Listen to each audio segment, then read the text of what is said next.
Assalamualaikum warahmatullahi wabarakatuh.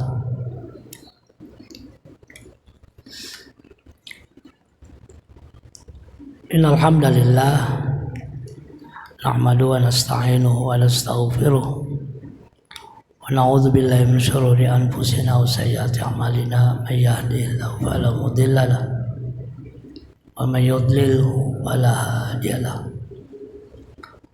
Wa asyhadu an la ilaha illallah wahdahu la syarika lah. Asyhadu anna Muhammadan abduhu wa rasuluh. Allahumma fasholli wa sallim ala hadzal nabiyil karim war rasulil azim nabiyina Muhammadin wa ala alihi wa ashabihi wa man tabi'ahum bi ihsanin ila yaumiddin. Faqad qala Allah Ta'ala bi kitabihil karim, a'udzu billahi minasyaitonir rajim. Ya ayyuhalladzina amanu taqullaha haqqa tuqatih wa la tamutunna illa wa antum muslimun. Wa qala aidan fi ayatil ukhra, laqad kana lakum fi rasulillahi uswatun hasanah.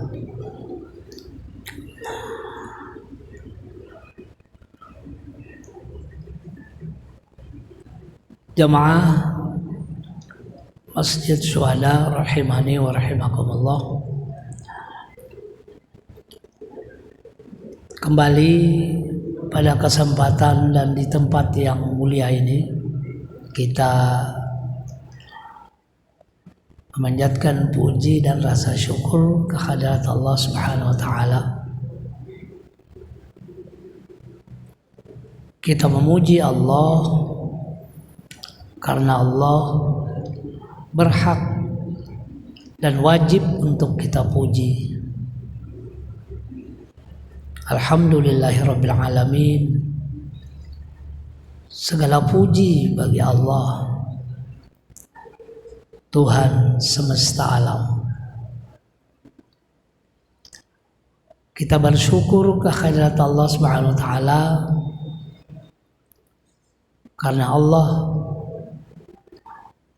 telah berkenan melimpahkan nikmatnya, menganugerahkan karunia-Nya kepada kita semua.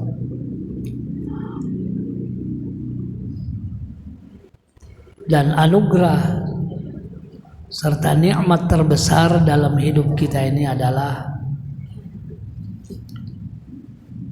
dari sekian miliar makhluk hidup yang Allah ciptakan di alam ini, kita termasuk orang yang ditakdirkan Allah mempunyai keyakinan bahwasanya Allah lah Tuhan kita, Allah lah Rabb kita. Kita ditakdirkan mempunyai keyakinan bahwa Al-Quran adalah kitab suci kita. Kita mempunyai keyakinan bahwa Nabi Muhammad sallallahu alaihi wasallam adalah Rasul Allah Subhanahu wa taala dan Nabi kita, nabinya umat Islam. Inilah salah satu nikmat terbesar dalam hidup ini yang patut untuk senantiasa kita syukuri. Sehingga dengan kesyukuran tersebut, semoga Allah makin menambah nikmatnya. La in syakartum la azidannakum. Siapa yang bersyukur senantiasa kepada Allah, la azidannakum, niscaya akan aku tambah nikmat yang kuberikan, kulimpahkan kepadamu. Jamaah sekalian rahimani wa rahimakumullah. Kemudian salawat serta salam semoga selalu terlimpah, tercurah dan terus menerus bertambah pada junjungan kita Nabi Allah Muhammad sallallahu alaihi wasallam, serta para keluarganya, para sahabat-sahabatnya yang mulia, dan tentu juga tidak lupa pada para pengikut-pengikutnya ila yaumil qiyamah. Jamaah sekalian rahimakumullah, insyaallah kita kembali akan mengkaji salah satu komponen dalam kita beragama, yaitu komponen yang tidak terpisahkan antara satu sama lain, yaitu akhlak atau disebut juga dengan adab. Pada kesempatan kali ini kita akan mengangkat beberapa hadis Rasulullah sallallahu alaihi wasallam yang terkait dengan adab-adab, termasuk adab-adab keseharian, yang tentu adab tersebut adalah merupakan contoh atau suri tauladan dari Rasulullah Muhammad sallallahu alaihi wasallam. Sebagaimana ayat yang kita bacakan tadi pada muqaddimah, bahwasanya pada diri kamu, kata Allah, laqad kana lakum, sesungguhnya bagi kamu, bi Rasulillah, pada diri Rasulullah sallallahu alaihi wasallam, uswatun hasanah, ada contoh, ada tauladan, ada uswah yang sangat baik, yang sangat indah. Maka dari itu kita melalui kajian akhlak atau kajian adab ini, kita mencoba untuk mengangkat hadis-hadis Nabi yang terkait dengan adab-adab atau perbuatan-perbuatan keseharian Nabi, yang tentu ketika beliau melaksanakannya tentu disertai dengan adab-adab, dan adab tersebut bukan sekadar formalitas dari apa yang beliau lakukan, tapi adab tersebut mengandung hikmah, ya, mengandung keutamaan yang kalau kita tinggalkan maka kita akan kehilangan keutamaan, maka kita akan kehilangan fadilah. Mungkin juga kita akan kehilangan pahala-pahala yang lebih besar lagi. Sebagaimana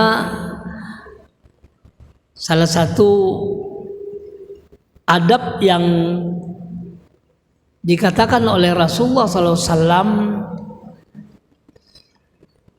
dalam sebuah hadis yang diriwayatkan dari Abu Hurairah, yang diriwayatkan oleh Bukhari Muslim,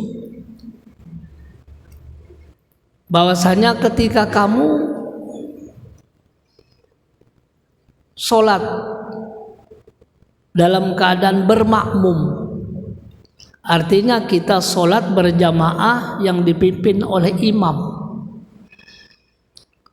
maka setelah selesai salam, setelah selesai sholat yang diakhiri dengan salam, maka apabila saat itu engkau tidak beranjak dari tempat semula, tidak batal wudu, tidak berbicara, tidak bergeser dari tempatnya sampai selesai ritual-ritual ba'da sholah atau sunnah-sunnah setelah kita melaksanakan sholat yang diakhiri dengan salam, kita tidak bergeser tempat duduk, kita tidak berbicara, kita tidak batal wudu, maka kata Nabi, malaikat saat itu terus menerus mendoakan dengan doa Allahumma ighfir lahu, Allahumma arhamhu.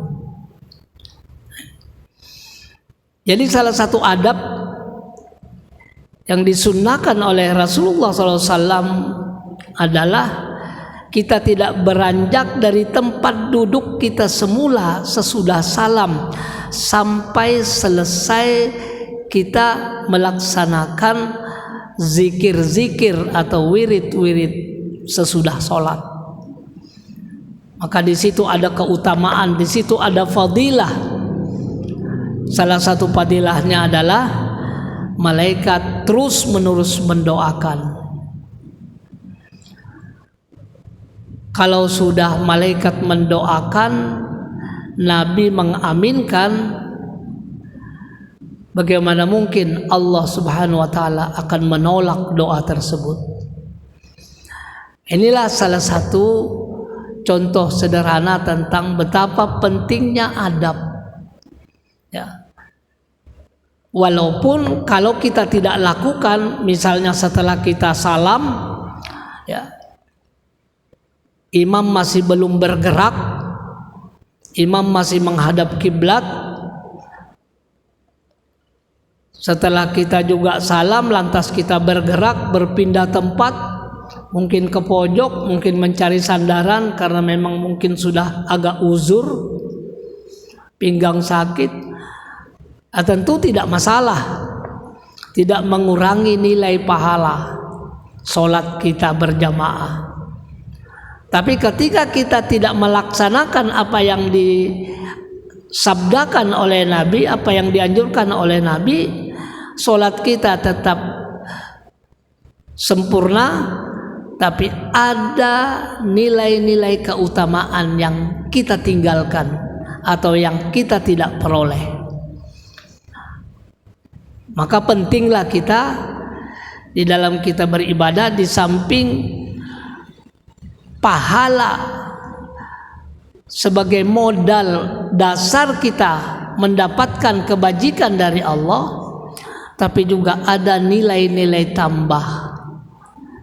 Nah, inilah pentingnya adab, karena adab itu akan memberatkan timbangan amal orang-orang mukmin, ya.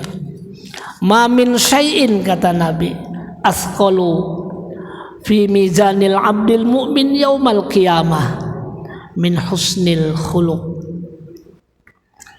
Tidak ada sesuatu yang paling memberatkan timbangan dari hamba-hamba mukmin nanti pada hari kiamat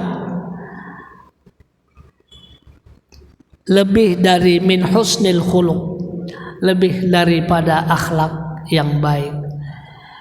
Jadi adab yang baik, akhlak yang baik itu akan memberatkan timbangan amal, ya, dari timbangan semula yang dijanjikan oleh Allah Subhanahu wa taala. Jamaah sekalian, terkait dengan beberapa adab, kita akan membacakan hadis Rasulullah SAW. Yang pertama, ya, hadis yang diriwayatkan oleh Al-Askari, ya. Adabani Rabbi fa ahsana ta'dibni. Robku mengajarkan kepadaku sebaik-baik adab. Jadi itu yang pertama dulu yang disampaikan Nabi sebelum Nabi beraktivitas dengan adab-adab yang telah beliau yang telah diajarkan oleh Allah Subhanahu wa taala. Maka terlebih dahulu Nabi menegaskan bahwasanya Robku, Tuhanku itu mengajarkan sebaik-baik adab kepadaku. Jadi Rasulullah itu oleh Allah Subhanahu wa taala terlebih dahulu sebelum beraktivitas beramaliyah, apakah itu amaliyah bersifat ubudiyah atau amaliyah bersifat muamalah, terlebih dahulu Allah mengajarkan adab-adab atau tata-tata caranya, ya. Itu yang pertama.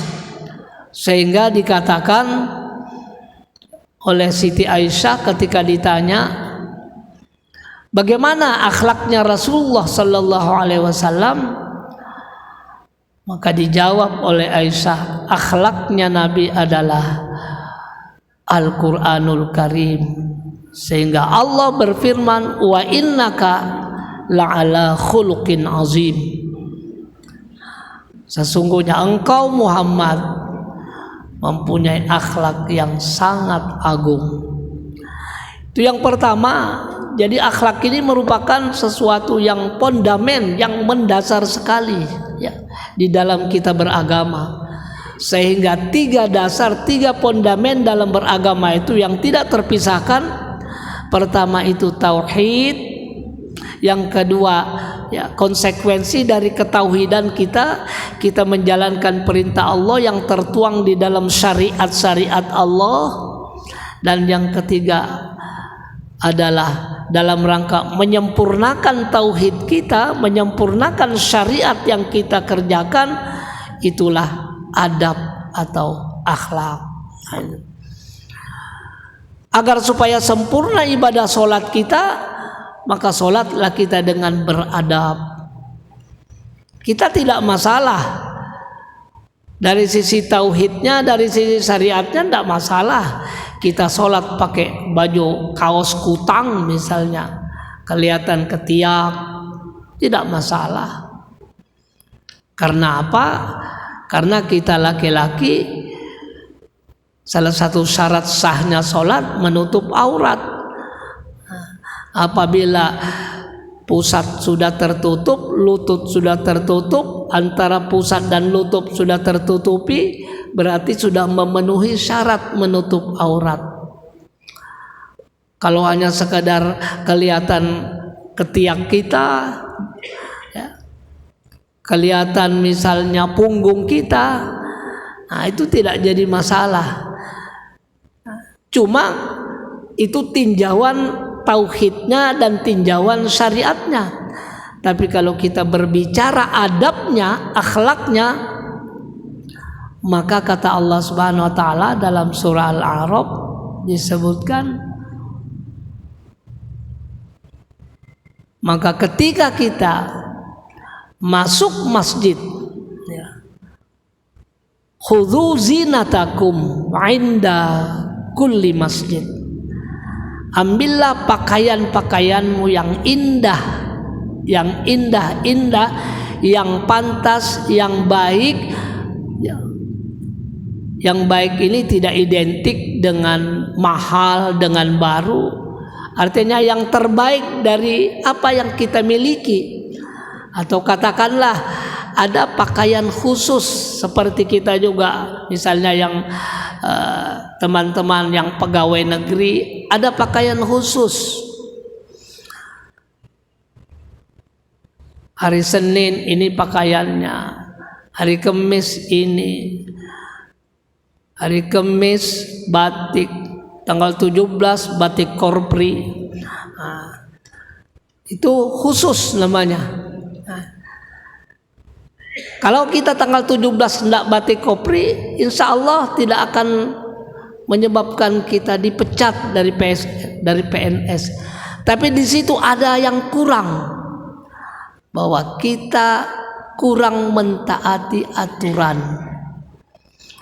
Maka kita ketika masuk masjid tidak sebagaimana yang dianjurkan Allah dari sisi adabnya, maka insya Allah kita berjamaah dapat kelipatan 27 kali lipat dibanding sholat sendiri, pahalanya besar. Dari rumah ke masjid mendapatkan nilai pahala, setiap langkah dinilai 1 pahala. Tapi ada yang kurang. Apa itu? adabnya di dalam menghadap Allah dari sisi pakaiannya. Khudhu zinatakum, ambil pakaianmu yang indah, yang pantas. Ini. Maka kita bisa lihat para ulama-ulama kita kalau beribadah sholat itu, masya Allah bukan main itu. Pakaiannya, pakaian gomis. Gomis itu salah satu pakaian favorit Nabi. Kata Nabi, aku paling menyukai pakaian gomis. Jadi salah satu kebiasaan Nabi dalam berpakaian yaitu pakai gomis. Maka kalau kita juga pakai gomis, mungkin termasuklah kita apa yang dikatakan oleh Allah Subhanahu wa taala dalam surah Al-Ahzab, bahwa pada diri Nabi itu ada uswah, ada suri tauladan yang baik. Maka Nabi memakai gamis, bagus pakai gamis. Terutama ketika kita ingin menghadap Allah Subhanahu wa taala. Maka para ulama kita kalau sudah sholat itu luar biasa pakai gamis, supaya lebih terhormat lagi menghadap Allah, lebih serius lagi dilihat Allah kita menghadapnya. Mungkin pakai surban juga lagi. Nah, ini surbannya apa? Surban putih, surban hijau dan lain sebagainya. Salah satu pakaian Nabi yang sering beliau pakai, terutama kalau beribadah sholat, pertama gamis, kedua surban. Nah, ini. Ada juga orang yang pernah kita mendengar ceramah Ustadz di YouTube itu, ini katanya surban tuh nangke serbet aja lagi. Nah, masya Allah itu sunnah Nabi itu. Nabi senang pakai surban. Bahkan beliau kadang-kadang menyuruh menghamparkan surbannya. Nah, ini. Itu bagian dari adab. Jadi yang paling pertama Allah mengajarkan kepada Nabi adalah adab. Dengan dasar adab inilah beliau beraktivitas. Beliau melaksanakan aktivitasnya macam-macam. Apakah aktivitas terkait dengan muamalah, sosial, ekonomi, dalam tanda petik politik, semua beradab. Nah, Nabi itu kalau berbicara itu benar-benar mencurahkan perhatiannya lahir dan batin kepada lawan bicaranya. Nah, ini. Nabi kalau dipanggil itu tidak pernah beliau berpaling itu hanya kepalanya saja. Misalnya beliau dipanggil, begini saja, tidak. Kepalanya dan badannya. Nah, ini. Beliau kalau menunjuk, di beberapa riwayat disebutkan beliau itu kalau menunjuk sesuatu, beliau tidak pernah pakai telunjuknya. Beliau pakai seluruh jari-jarinya, begitu. Nah, ini. Seluruh jari-jarinya. Nah, ini. Itu bagian dari adab. Nah, sekarang kalau kita juga mau begitu, ya, mungkin itu bagian dari kebiasaan Nabi, itu bagian dari muamalah. Kalau kita melakukannya tidak langsung serta-merta dapat pahala, tapi ada nilai yang membuat kita dapat pahala. Apa itu? Kita mencontoh suri tauladan Nabi dalam kesehariannya. Itu yang pertama terkait dengan betapa pentingnya adab tersebut. Ya. Selanjutnya di dalam hadis yang diriwayatkan oleh Imam Bukhari, ya, kana nabiyyu asyaddu hayaan minal azra'i fi hidriha.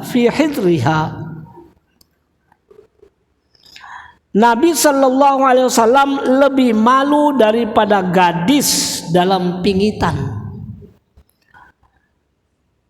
Kita mungkin pernah mendengar kalau ada gadis itu sudah mau dilamar orang atau sudah mau melangsungkan pernikahan apa, dipingit.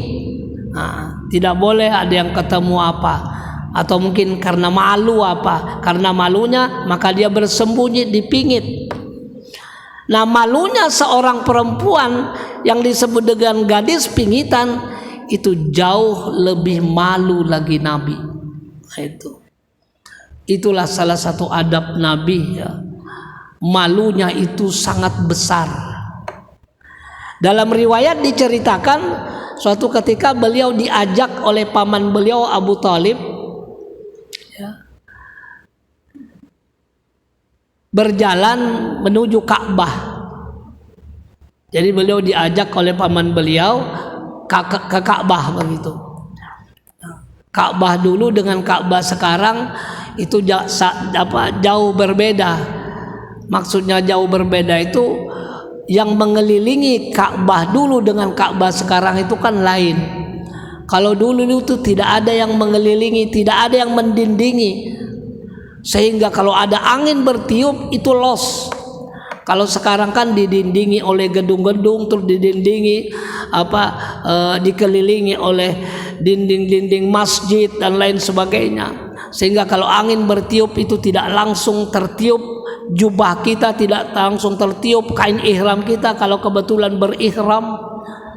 Nah, saat itu Nabi berdua saja dengan paman beliau Abu Thalib berjalan di sekitar Ka'bah, tidak ada orang lain saat itu.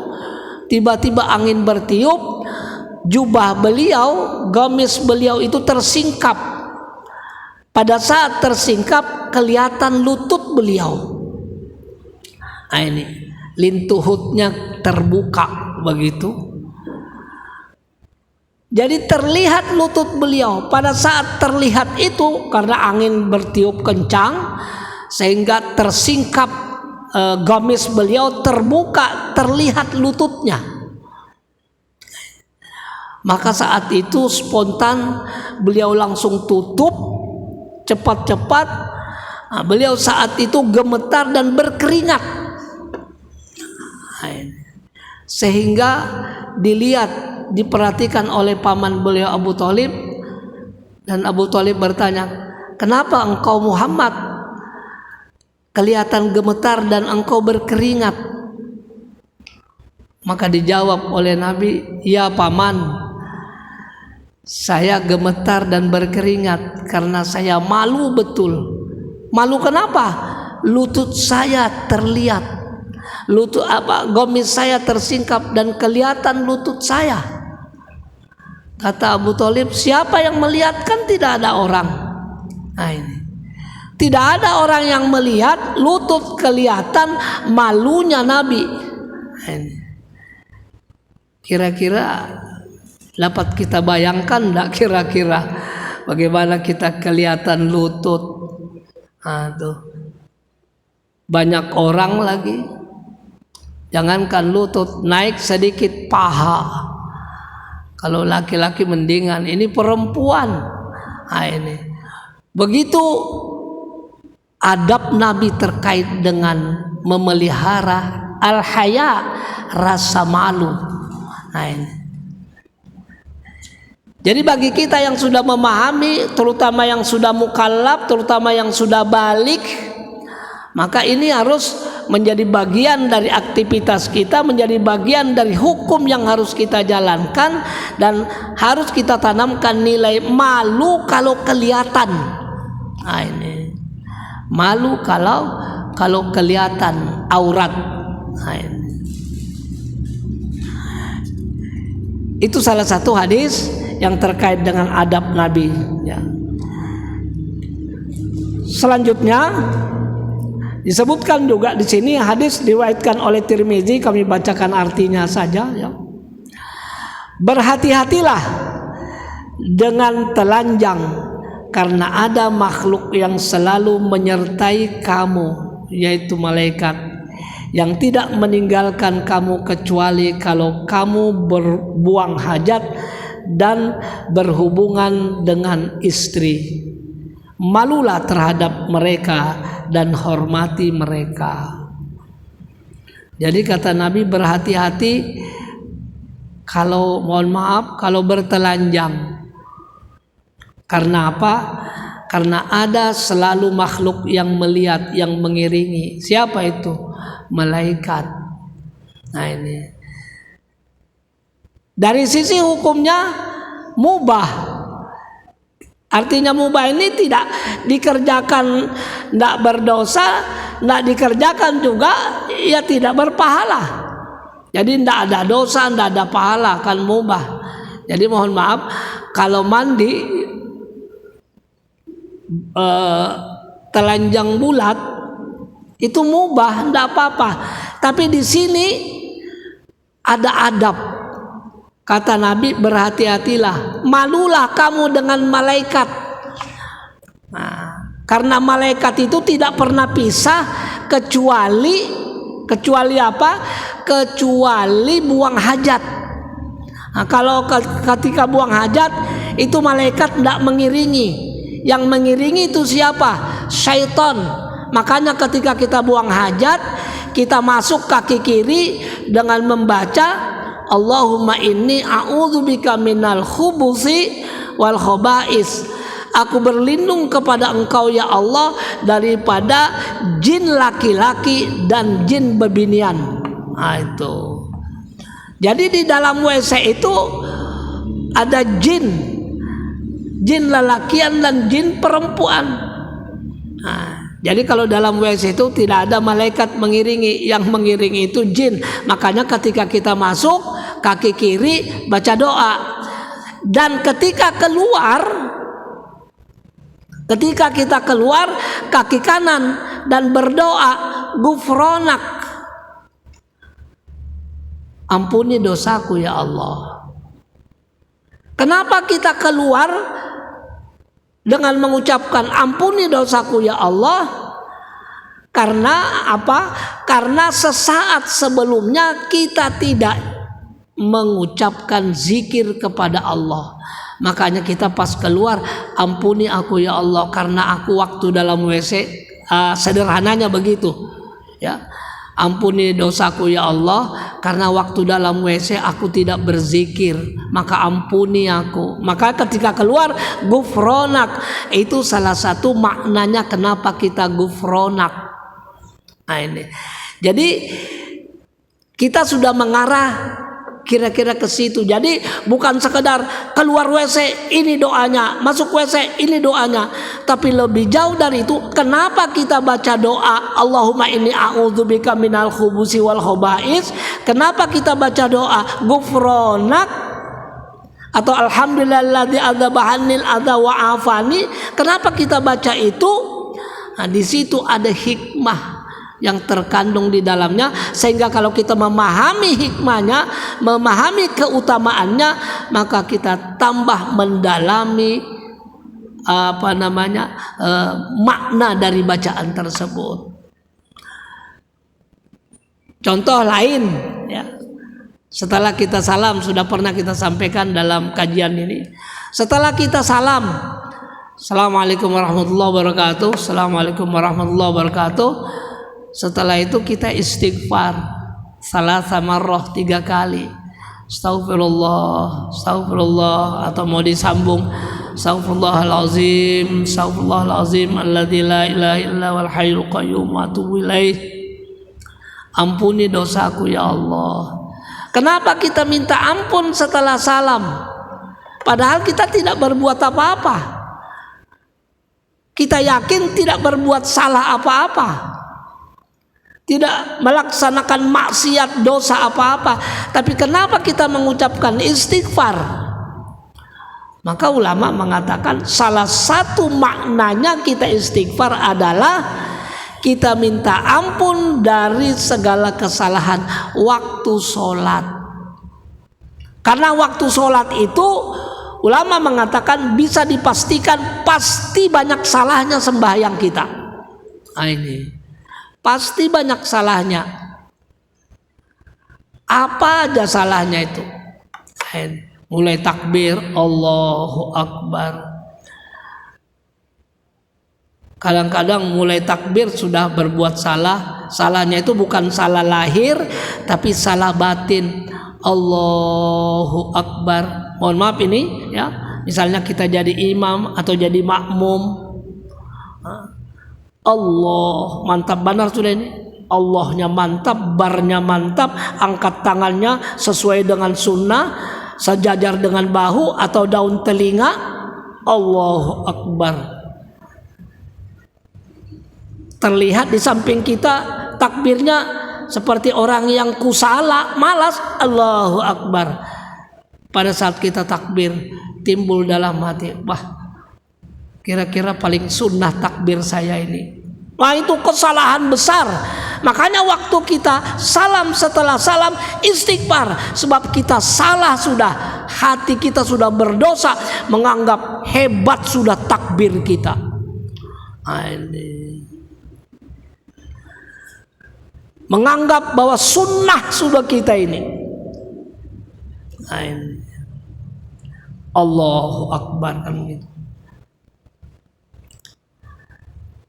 Terus kita baca Fatihah, baca ayat dan lain sebagainya. Disitulah iblis memasuki. Pada saat azan, iblis itu lari. Setelah azan, iblis dekat lagi.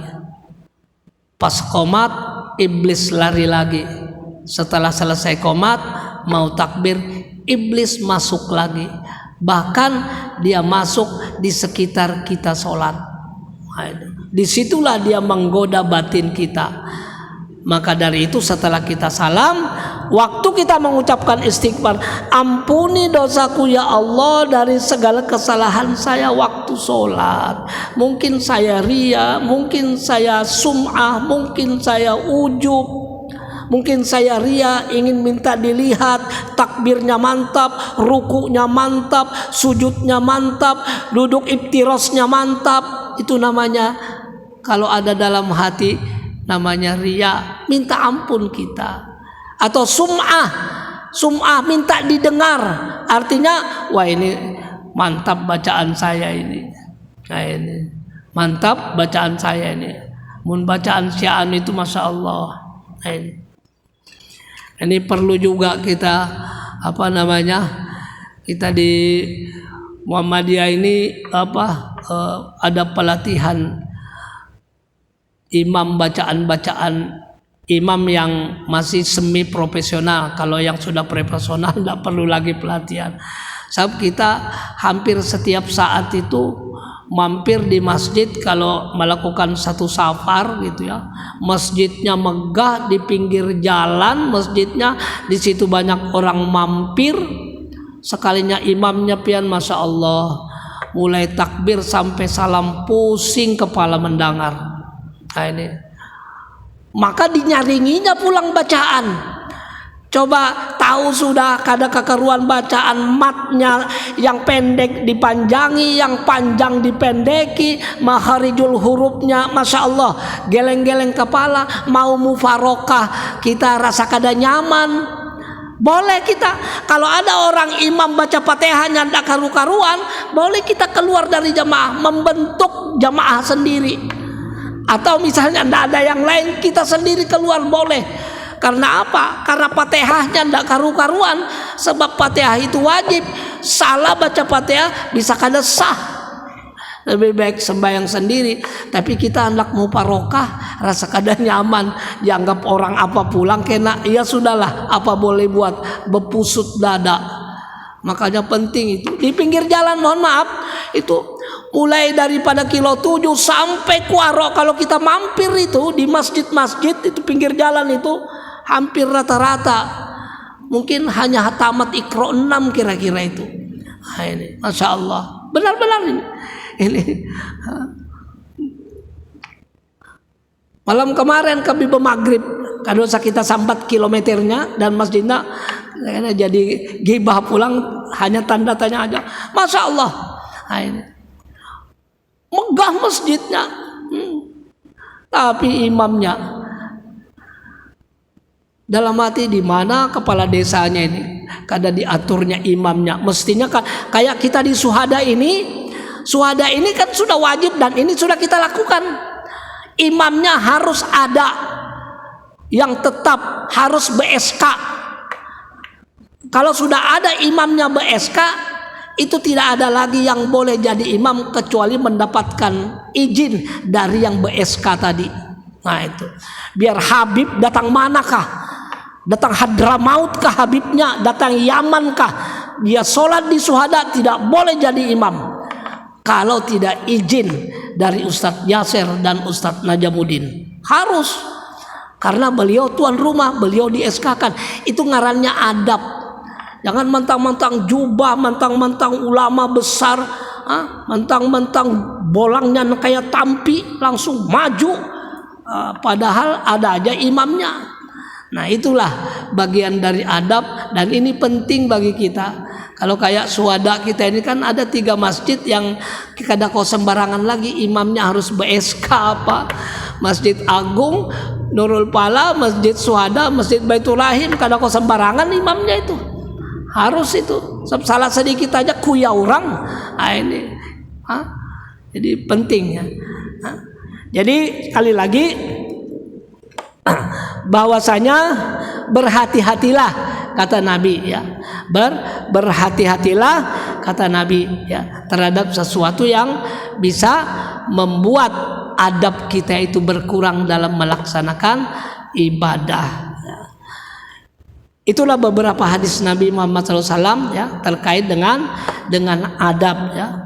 Karena waktu ya kita cukupkan sekian, hanya ada 3 hadis yang kita bisa angkat. Yang pertama, bahwa betapa pentingnya adab, bahwa yang pertama kali diajarkan Allah kepada Nabi adalah adab itu sendiri, dan yang kedua adalah bahwasanya Nabi itu punya adab yang malunya luar biasa, walaupun tidak ada satupun yang melihat. Sebab ada yang melihat. Pertama, fa'ainallah, yang kedua fa'ainal malaikah, di mana Allah dan di mana malaikat. Dan yang tiga, yang terakhir adalah bahwasanya berhati-hatilah kita terhadap sesuatu yang bisa membuat ibadah kita, apakah itu muamalah atau ibadah khos, yang bisa membuat mengurangi nilai-nilai keutamaan dari apa yang kita kerjakan. Demikian, mudah-mudahan ada manfaatnya. Saya mohon maaf. Subhanakallahumma bihamdika asyhadu an la ilaha illa anta astaghfiruka wa atubu ilaik. Assalamualaikum warahmatullahi wabarakatuh.